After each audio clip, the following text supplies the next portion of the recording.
Picture this. You're a peasant in 14th century England, and you've just been dragged before your king for the crime of stealing a loaf of bread to feed your starving family. But as you kneel in the throne room, you notice something that makes your blood freeze in your veins. The king isn't looking at you with anger or disappointment. He's looking at you with anticipation, almost excitement. His eyes gleam as he describes in vivid detail exactly what he plans to do to your body, and you realize with growing horror that your suffering isn't just punishment, it's entertainment.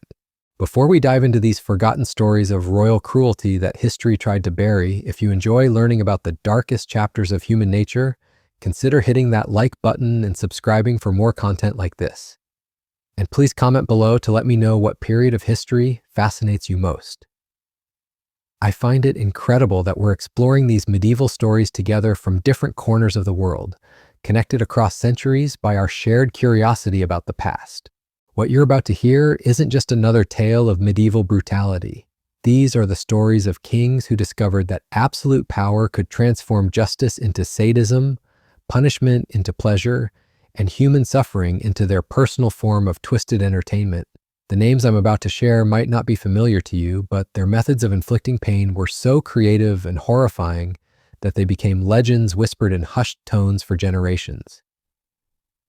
Let's start with a fundamental truth about medieval kingship that most people don't understand. These weren't just political leaders, they were considered divinely appointed representatives of God on earth, answerable to no earthly authority. When you combine that level of absolute power with certain personality disorders, the results can be catastrophic for everyone unfortunate enough to live under their rule. But here's what makes these particular monarchs different from your typical medieval tyrant.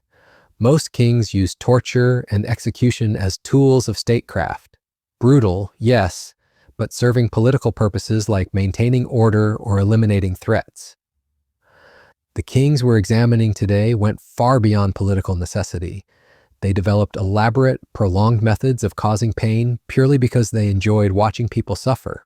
Medieval chronicles describe these rulers spending hours personally overseeing torture sessions, offering suggestions to make the process more painful, and even participating directly in the infliction of suffering.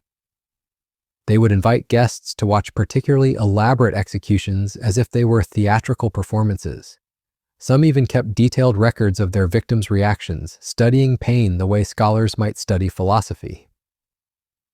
The first king who deserves our attention ruled during one of the most turbulent periods in European history, when warfare was constant and life was already brutally short for most people.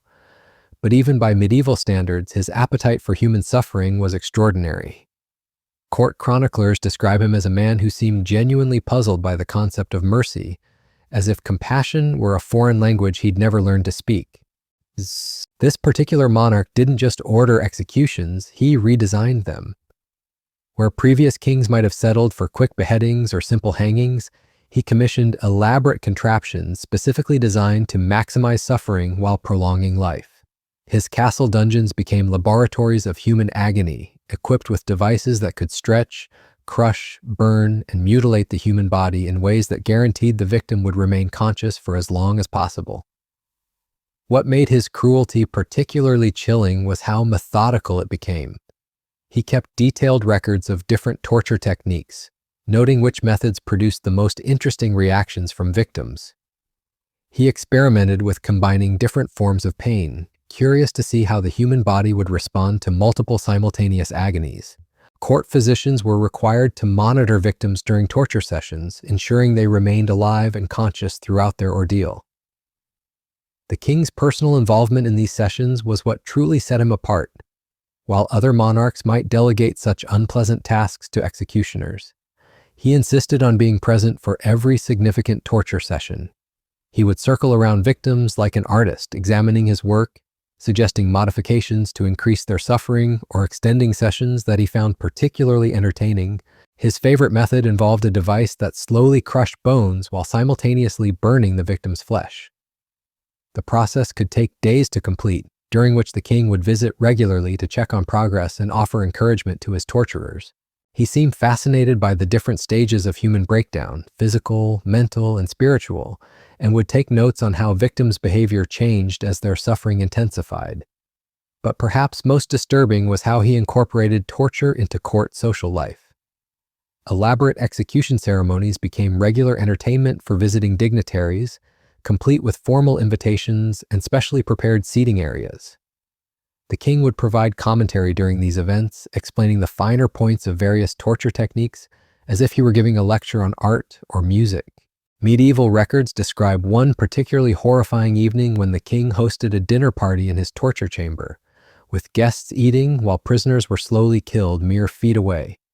The contrast between the elegant table settings and the screaming victims created an atmosphere so surreal that several guests reportedly fled the castle that very night, despite the political risks of offending their host.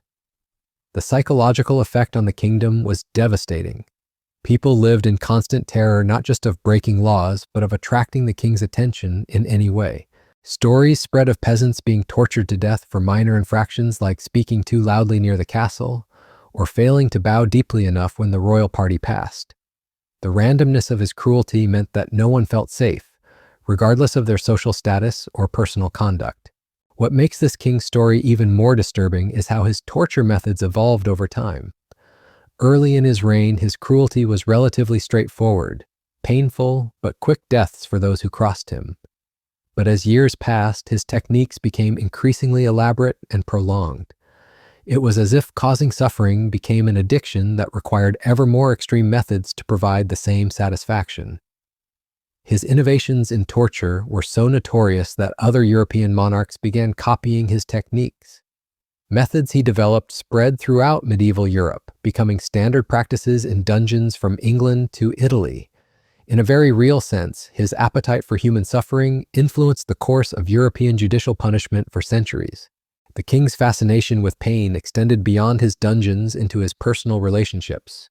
Courtiers learned to interpret his moods by watching how he treated servants and animals. On days when he seemed particularly cheerful, it often meant someone was suffering in his dungeons. When he appeared bored or restless, everyone around him became nervous, knowing he might be seeking new victims to provide entertainment. Court records from this period reveal the incredible psychological toll this environment took on everyone who lived in the castle. Servants developed elaborate strategies for avoiding the king's attention, timing their duties to minimize contact with him. Nobles would leave court for extended periods, claiming illness or family emergencies, simply to escape the oppressive atmosphere of constant fear. Even the king's own family wasn't safe from his cruelty. Historical accounts suggest he subjected his own relatives to psychological torture, threatening them with the same fate as his political prisoners. The royal household became a place where survival required constant vigilance and absolute submission to his twisted desires. But this was just the beginning of our journey into the darkest corners of medieval royal cruelty. The methods I've described so far would seem almost merciful compared to what some other kings developed. The appetite for human suffering among certain medieval monarchs reached levels that challenge our understanding of human psychology. The techniques they pioneered weren't just about inflicting pain, they were about breaking the human spirit in the most complete way possible. These kings understood that true suffering goes far beyond physical agony, extending into realms of psychological and spiritual torment that could destroy a person's very sense of self.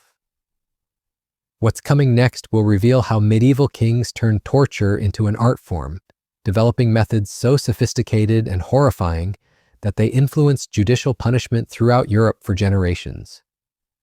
The innovations in human cruelty that emerged from royal courts during this period represent some of the darkest chapters in the long history of human civilization. The second monarch who demands our attention operated during a period when the concept of divine right had reached its absolute peak, giving him license to treat his subjects' lives as expendable entertainment. But what made this king particularly terrifying wasn't just his cruelty, it was his intelligence. He approached torture with the methodical precision of a scholar, treating human suffering as a field of study worthy of serious academic pursuit. This king established what he called his College of Pain, a formal institution within his castle where he gathered the most creative minds of his era, not to advance science or philosophy, but to develop new methods of causing human agony. He recruited physicians, engineers, and even theologians, challenging them to design torture methods that would push the boundaries of what the human body and mind could endure while still maintaining life. The college operated with the same formal structure as any medieval university. There were professors specializing in different aspects of torture, some focused on physical pain, others on psychological torment, and still others on what they called spiritual destruction. Students would attend lectures on anatomy specifically to understand which body parts could sustain the most damage without causing immediate death. What made this systematic approach so chilling was how it transformed individual cruelty into institutional practice. The king wasn't just a sadistic individual, he was creating a legacy of suffering that would outlast his own reign. His college produced detailed manuals describing various torture techniques, complete with anatomical diagrams and step-by-step instructions that read like medical textbooks written by demons. The king's personal contribution to this academic approach was his theory of graduated suffering. He believed that pain should be introduced slowly and systematically, allowing victims to experience every possible level of agony before finally being granted death. His torture sessions followed carefully planned schedules that could extend for weeks, with each day bringing new forms of torment designed to build upon the previous day's suffering. Medieval chroniclers describe victims being brought before the king for what he called consultation sessions. He would interview them extensively before their torture began, learning about their fears, their loved ones, and their personal beliefs. This information was then used to customize their suffering, ensuring that each victim experienced not just physical pain but psychological torment, specifically tailored to destroy what they held most dear. One of his most horrifying innovations was what court records refer to as empathy torture. The king discovered that many people could endure incredible personal suffering if they believed it served a greater purpose or protected someone they loved. So he developed methods that forced victims to watch their family members being tortured, knowing that their own continued suffering was the only thing keeping their loved ones alive. The psychological sophistication of these methods reveals a mind that understood human nature in the most twisted possible way. The king had identified that hope was often what allowed people to survive extreme suffering, so he became expert at providing just enough hope to keep victims clinging to life, only to crush that hope repeatedly in increasingly creative ways. His castle became a pilgrimage site for other European nobles who wanted to observe his techniques firsthand. Foreign dignitaries would travel hundreds of miles to attend what the king called his demonstrations of royal authority. These weren't just torture sessions, they were elaborate theatrical productions with multiple acts, costume changes, and carefully choreographed reveals designed to maximize the emotional impact on both victims and observers. The king's influence extended far beyond his own borders through these diplomatic visits. Torture techniques developed in his college spread throughout medieval Europe as visiting nobles returned home and implemented similar practices in their own territories. His innovations in human cruelty became standard practices in royal courts from Scotland to Sicily, fundamentally changing how European justice systems approached punishment.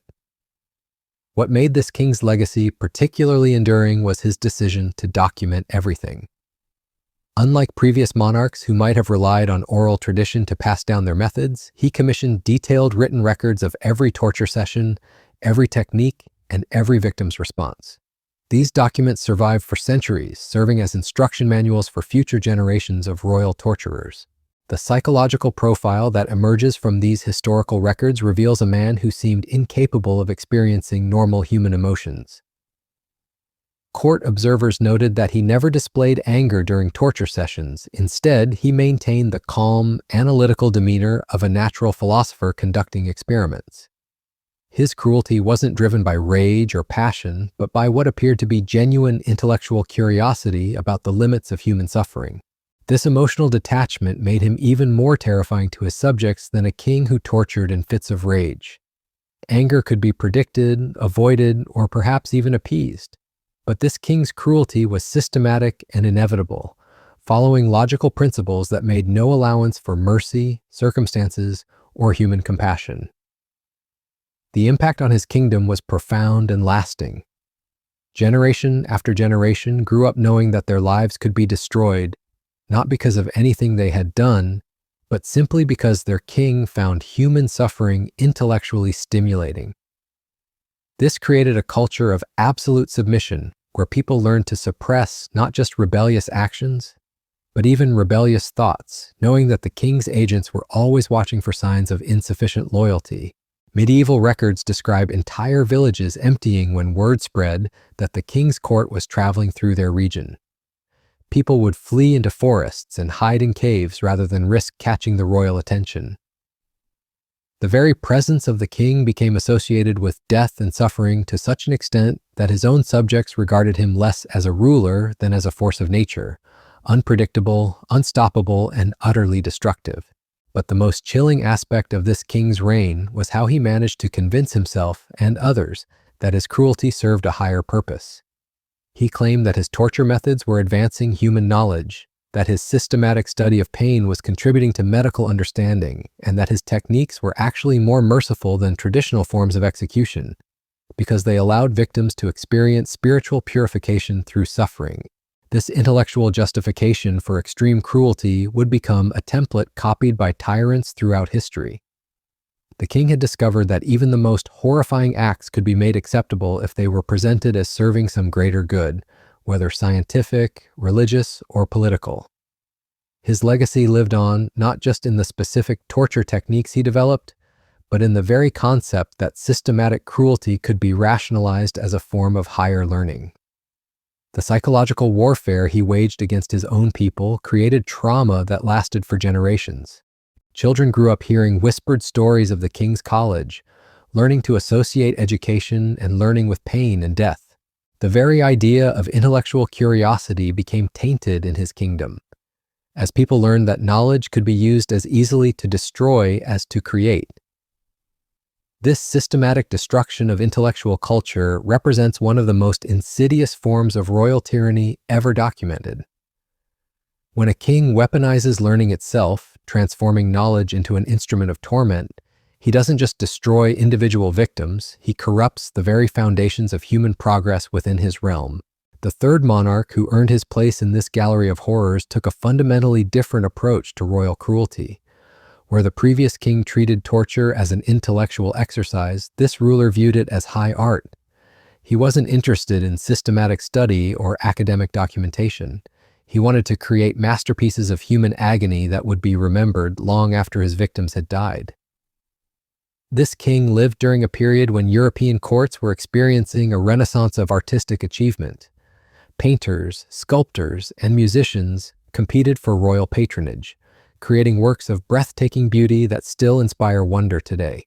But while other monarchs commissioned paintings and symphonies, this particular king devoted his aesthetic sensibilities to designing elaborate spectacles of death. He approached each execution as if he were choreographing a ballet or composing an opera. Every element was carefully planned: the setting, the timing, the sequence of events, even the emotional journey he wanted spectators to experience. His torture chambers were decorated like theatrical stages, with dramatic lighting, carefully positioned viewing areas, and acoustic design that amplified the sounds of suffering for maximum psychological impact. The king's artistic vision extended to the torture devices themselves. Rather than using crude instruments designed purely for function, he commissioned master craftsmen to create elaborate contraptions that were as beautiful as they were deadly. These machines were works of art in their own right. Polished metal surfaces engraved with intricate patterns, moving parts that operated with clockwork precision, and decorative elements that transformed instruments of death into objects of terrible beauty. Medieval records describe torture sessions that lasted for days, with each phase carefully timed to create what the king called crescendos of agony. Like a musical composition, these elaborate executions had opening movements that established themes, developmental sections that explored variations on suffering, and climactic finales designed to leave audiences emotionally devastated. What made this artistic approach so psychologically devastating was how it transformed victims into unwilling performers in the king's twisted productions. They weren't just being tortured, they were being forced to participate in elaborate theatrical experiences designed to showcase their pain as entertainment. The king would provide them with scripts, telling them exactly what to say and when to say it, turning their final moments into rehearsed performances. The psychological manipulation involved in these productions reveals a mind that understood theater and human emotion with frightening sophistication. The king knew that audiences would be more affected by certain types of suffering than others, so he tailored each execution to produce specific emotional responses from spectators. Some productions were designed to inspire terror, others to evoke pity, and still others to create a perverse sense of aesthetic appreciation for the artistry involved. His most notorious creation was what court chroniclers called the Symphony of Screams, a torture method that used victims' voices as musical instruments. Multiple prisoners would be subjected to different types of pain simultaneously, with their cries carefully orchestrated to create harmonies and rhythms that the king found pleasing. The timing of each victim's suffering was precisely controlled to produce what he considered beautiful musical compositions made entirely of human agony. The king's artistic pretensions extended beyond the torture chamber into every aspect of his court life. He commissioned paintings depicting his most successful executions, had tapestries woven showing scenes of elaborate torture, and even wrote poetry celebrating the beauty he found in human suffering. His palace became a gallery dedicated to death, filled with artifacts and artworks that celebrated pain as the highest form of aesthetic expression. Foreign visitors to his court described an atmosphere of surreal horror where beauty and brutality were so intertwined that guests found themselves unable to distinguish between art and atrocity. Dinner parties would feature musical performances alongside live torture demonstrations, with the king providing commentary on both with equal enthusiasm and expertise. The psychological impact of treating torture as entertainment was particularly devastating for the kingdom's cultural life. Artists and performers lived in constant fear that their own creative work might somehow displease the king and result in their being transformed from creators into subjects of his artistic vision. This created a climate where genuine artistic expression became impossible, as everyone learned to create only works that celebrated the king's aesthetic preferences. The king's influence on medieval European culture extended far beyond his own borders through the diplomatic gifts he sent to other courts. Rather than sending traditional presents like jewels or fine fabrics, he would dispatch detailed descriptions of his latest torture innovations, complete with artistic renderings and instructions for recreating his most successful productions. These gifts were received with a mixture of fascination and horror by other European nobles, many of whom began incorporating similar theatrical elements into their own execution practices. What made this artistic approach to torture particularly insidious was how it normalized extreme cruelty by presenting it as sophisticated entertainment. The king's elaborate productions made torture seem like a legitimate cultural activity rather than simple brutality. This transformation of suffering into art created a psychological distance that allowed both perpetrators and spectators to participate in horrifying acts while maintaining their sense of civilized sophistication. The long-term cultural damage inflicted by this approach was immense. Entire generations grew up believing that human suffering could be beautiful, that pain was a legitimate source of aesthetic pleasure, and that the ability to appreciate elaborate torture demonstrated cultural refinement. This corruption of artistic sensibility created a society where empathy itself became seen as a sign of poor taste or insufficient sophistication. Medieval records describe how the king's artistic vision began to influence other aspects of royal life. Court ceremonies incorporated elements borrowed from torture spectacles, with guests expected to demonstrate their appreciation for elaborate suffering, just as they might applaud a musical performance. The boundary between entertainment and execution became so blurred that courtiers sometimes found themselves unsure whether they were attending a cultural event or witnessing judicial punishment. The psychological toll on the kingdom's population was reflected in the art and literature produced during this period. Surviving manuscripts from this era show a marked shift toward themes of death, suffering, and despair. Even religious art began incorporating imagery that celebrated pain rather than redemption, as artists learned that their survival depended on producing works that aligned with their king's aesthetic preferences. The king's legacy lived on long after his death through the cultural institutions he established. He founded what he called academies of aesthetic suffering, formal schools where students could learn to appreciate and create elaborate torture spectacles. These institutions operated for decades after his death, spreading his artistic vision throughout medieval Europe and influencing how subsequent generations understood the relationship between beauty and brutality. But perhaps the most chilling aspect of this king's reign was how successfully he convinced others that his cruelty represented cultural advancement.